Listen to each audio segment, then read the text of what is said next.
just the advancements we've made in the last 40, 50 years in technology, like we're very close to most likely being able to or probably already have clone someone and things like that. And I think that they're saying that if we've advanced this quickly in just 50 years, wouldn't it be logical to think that we've gotten so advanced that if we are really just a product of advanced civilization, that advanced civilization is so advanced that we would not even recognize that we're not real. We're not the base reality. Right. We're a product of the base reality. Right. But then in a sense, we are still the base reality, because let me remind you, every step towards the goal is the goal.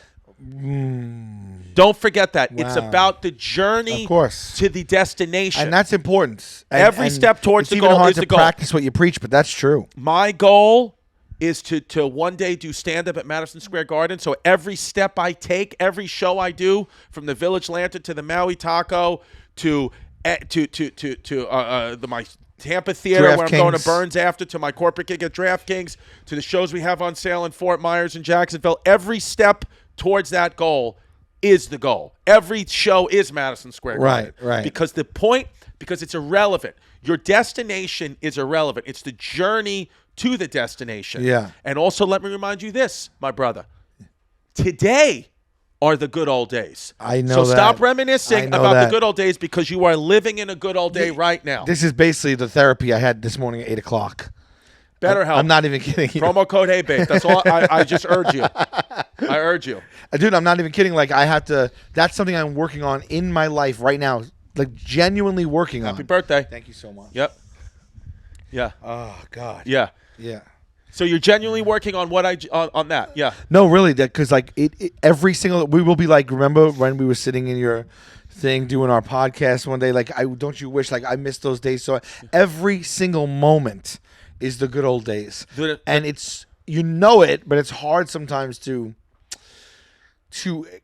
accept it and act as such. The nostalgia that we were talking about last episode about kids and all that. This is nostalgia today. Oh, yeah. You are in the nostalgia. You're in the nostalgia. You're in the good old days always. I know. My father is in his mid-70s, and we'll talk about good old days from 10 years ago when he was in his mid-60s, and we're 30 years away from that.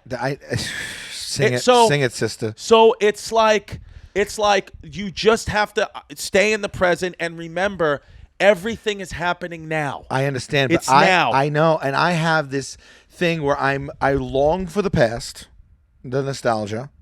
I have trouble being present, and I fear the future. And that's not a good place that you want to be. And even when I dig deep, I dig my heels into the fact that right now is the nostalgia, I then get anxiety because it's just slipping through my fingers in the moment.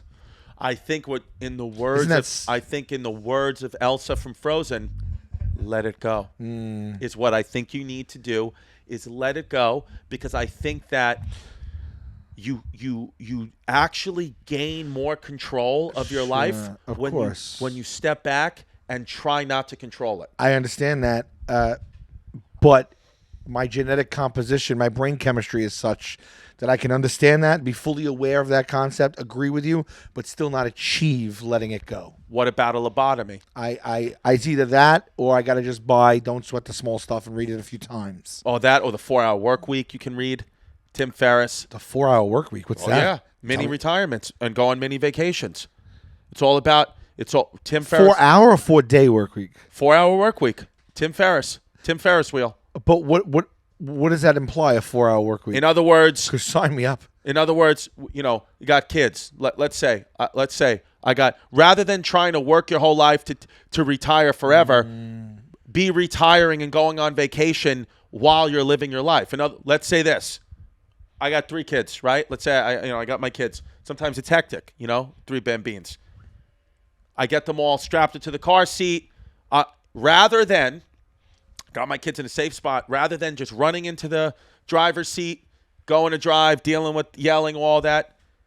As I shut the door of the kid in the back, say, rather than walking to my right into my car seat, right into my driver's seat, walk around the back, take 5 seconds for yourself to take a mini break, a mini vacation in your mind, kind of settling, breathing air, not thinking about them, knowing they're safe. and just kind of living in the moment just for 5 seconds. Sometimes 5 seconds is all it is. Then get in the car and prepare yourself. Now you're back at work. Rather than working hard to say I'm going to take a year off, take a year, and then every 2 weeks if you can, like say with the business we have, take a day off where you're doing nothing. Don't let everything roll into the next. You always have enough time to take a break. Always. I understand. Even if it's mini breaks and mini retirements. And then the 4-hour work week kind of says, rather than they need you to be, the government wants you to be a slave to the clock. That's why they set up school has to be at this time and everything is regimented, because the more time you stay in that box, you're more tired, the less time you have to think, the poorer your nutrition is. It's a whole thing. Next. And he says, get out of that. Well, he's saying that the function of the government is inherently he's not saying made that. to, I'm putting words in the book. Okay. I'm now. You just added a chapter. This is now by Tim Ferriss and Chris Distefano. This is the new updated 4-hour work week on Hey Babe.